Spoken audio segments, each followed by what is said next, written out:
કેમ છો બધા? ચાલો, આનંદ થઈ ગયો. આમ તો મારે રૂબરૂ આવવું જોઈએ, પણ તમે જાણો છો બધી દોડધૂપ, એટલે આજે टेक्नोलॉजीનો उपयोग કરીને તમારી વચ્ચे આવી રહ્યો છું. आज के इस विशेष अवसर पर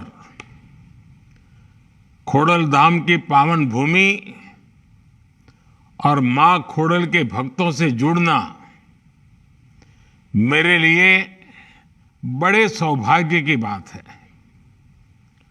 जन कल्याण और सेवा के क्षेत्र में श्री खोडल धाम ट्रस्ट ने आज एक और अहम कदम बढ़ाया है. आज से अमरेली में कैंसर हॉस्पिटल और रिसर्च सेंटर का काम शुरू हो रहा है. अगले कुछ सप्ताह में श्री खोडल धाम ट्रस्ट कागवड़ की स्थापना के 14 वर्ष भी पूरे हो रहे हैं. आप सभी को इन आयोजनों की बहुत बहुत शुभकामनाएं. मेरे परिवारजनों, 14 वर्ष पहले लेवा पाटीदार समाज ने सेवा, संस्कार और समर्पण का यही संकल्प लेकर श्री खोडल धाम ट्रस्ट की स्थापना की थी. तब से इस ट्रस्ट ने अपने सेवा कार्यों से लाखों लोगों के जीवन को बदलने का काम किया है. शिक्षा का क्षेत्र हो, कृषि का क्षेत्र हो, स्वास्थ्य का क्षेत्र हो, आपके ट्रस्ट ने हर दिशा में अच्छा करने का लगातार प्रयास किया है. मुझे विश्वास है कि अमरेली में बनने जा रहा कैंसर हॉस्पिटल सेवा भावना की एक और मिसाल बनेगा. इससे अमरेली समेत सौराष्ट्र के बहुत बड़े क्षेत्र को फायदा होगा. साथियों, कैंसर जैसी गंभीर बीमारी का इलाज किसी भी व्यक्ति और परिवार के लिए बड़ी चुनौती बन जाता है. सरकार का प्रयास है कि कैंसर के उपचार में किसी भी मरीज को मुश्किलें न आए. इसी सोच के साथ पिछले 9 साल में देश में करीब 30 नए कैंसर अस्पताल विकसित किए गए हैं. 10 नए कैंसर अस्पताल पर अभी काम चल रहा है. साथियों, कैंसर के इलाज के लिए भी बहुत जरूरी है कि कैंसर का सही समय पर पता चल जाए. अक्सर हमारे गांव के लोगों को जब तक कैंसर का पता चलता है तब तक बहुत देर हो चुकी होती है, शरीर में काफी फैल चुका होता है. ऐसी स्थिति से बचने के लिए ही केंद्र सरकार ने गांवों के स्तर पर 1.5 लाख से ज्यादा आयुष्मान आरोग्य मंदिर बनवाए हैं. इन आयुष्मान आरोग्य मंदिरों में कैंसर समेत कई गंभीर बीमारियों को शुरू में ही पकड़ने पर जोर दिया जा रहा है. जब कैंसर का पहले पता चल जाता है तो उसके इलाज में डॉक्टरों को भी बहुत मदद मिलती है. केंद्र सरकार के इस प्रयास से महिलाओं को भी बहुत फायदा हुआ है. सर्वाइकल कैंसर हो, ब्रेस्ट कैंसर हो, इसकी शुरुआती जांच में आयुष्मान आरोग्य मंदिर अहम भूमिका निभा रहे हैं. साथियों, पिछले 20 वर्षों में गुजरात ने स्वास्थ्य के क्षेत्र में अभूतपूर्व प्रगति की है। आज गुजरात भारत का बड़ा मेडिकल हब बन रहा है। 2002 तक गुजरात में सिर्फ 11 मेडिकल कॉलेज थे। आज उनकी संख्या बढ़कर 40 हो गई है।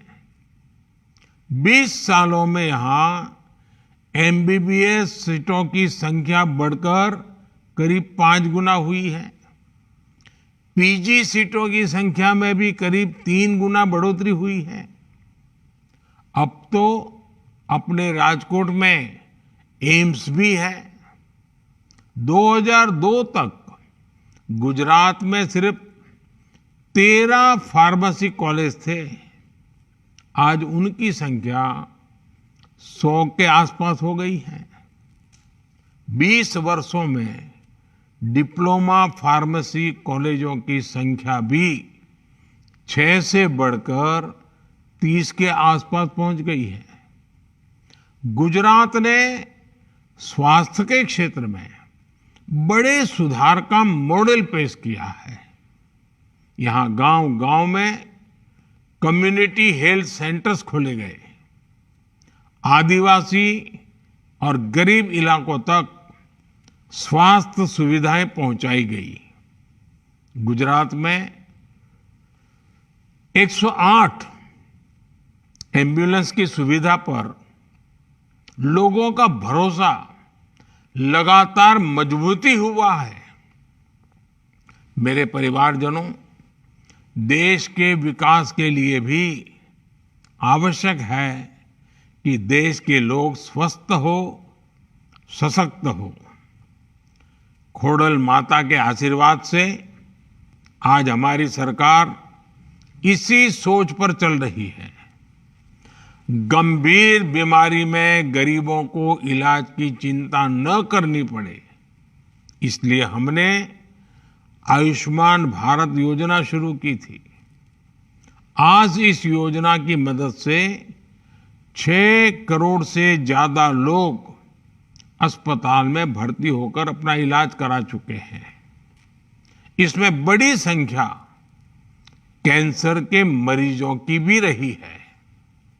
अगर आयुष्मान भारत योजना ना होती तो इन गरीबों को 1 लाख करोड़ रुपए का खर्च खुद करना पड़ता।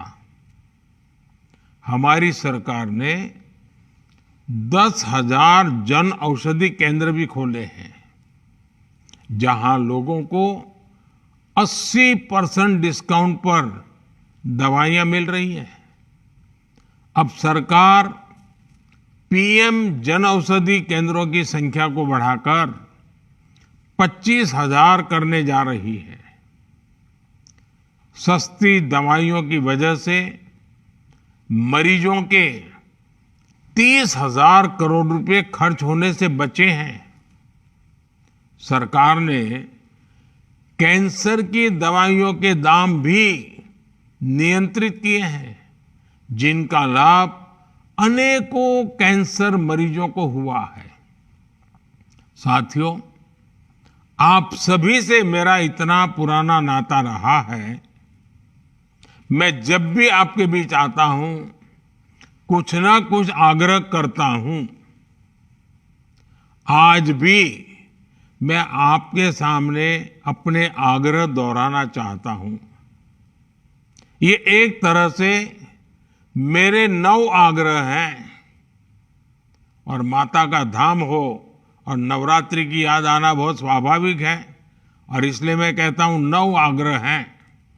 मैं जानता हूं कि आप इनमें से कई क्षेत्रों में पहले से बहुत कुछ कर रहे हैं, लेकिन आपके लिए, आपकी युवा पीढ़ी के लिए मैं ये 9 आग्रह दोहरा रहा हूं। पहला, पानी की बूंद बूंद बचाइए और जल संरक्षण के लिए ज्यादा से ज्यादा लोगों को जागरूक करिए। दूसरा, गांव-गांव जाकर लोगों को डिजिटल लेन देन के प्रति जागरूक करिए। तीसरा, अपने गांव, अपने मोहल्ले, अपने शहर को स्वच्छता में नंबर 1 बनाने के लिए काम करिए।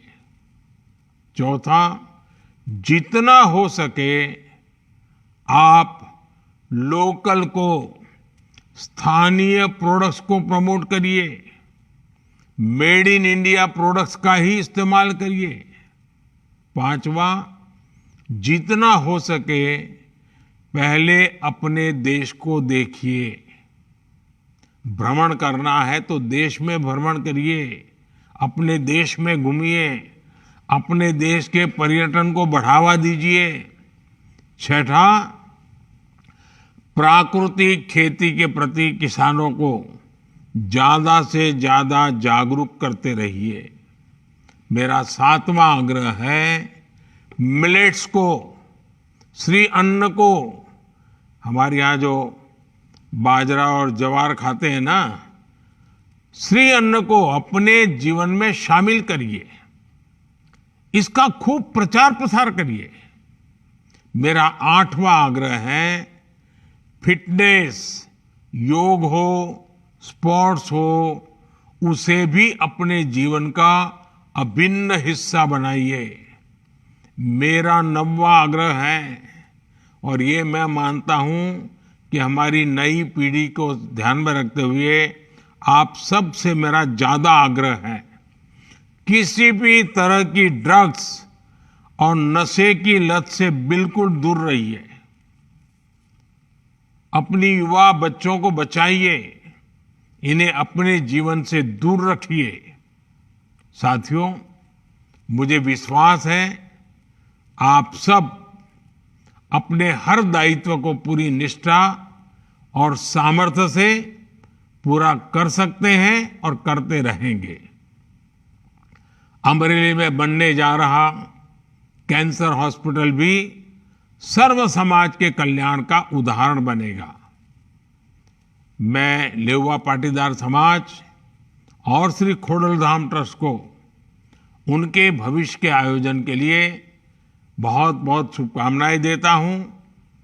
मां खोडल की कृपा से आप इसी तरह समाज सेवा में जुटे रहें। एक बार फिर आप सभी को मेरी बहुत बहुत शुभकामनाएं। लेकिन जाते जाते एक और बात कह दूं, बुरा मत मानना। आजकल हमारे यहाँ भी ईश्वर कृपा से लक्ष्मी जी का वास हुआ है और मुझे खुशी है कि लक्ष्मी जी ने आपके यहाँ जगह पाई है। लेकिन क्या विदेश में शादी करना उचित है क्या? क्या हमारे देश में शादी नहीं हो सकती है क्या? भारत का कितना धन बाहर चला जाता है। आप भी एक वातावरण बनाइए कि विदेशों में जाकर के अब ये शादी की बीमारी आ रही है ना, वो हमारे समाज में नहीं आनी चाहिए। अरे मां खोडल के चरणों में शादी क्यों न हो? और इसलिए मैं तो कहता हूं, मेड इन इंडिया, शादी हिंदुस्तान में करो। मेड इन इंडिया, वैसे मेड इन इंडिया। खैर, आप सब परिवार जना है तो बातें करने का मन कर जाता है। लंबी बात नहीं करता हूं। आप सबको बहुत बहुत शुभकामनाएं। धन्यवाद। जय मां खोडल।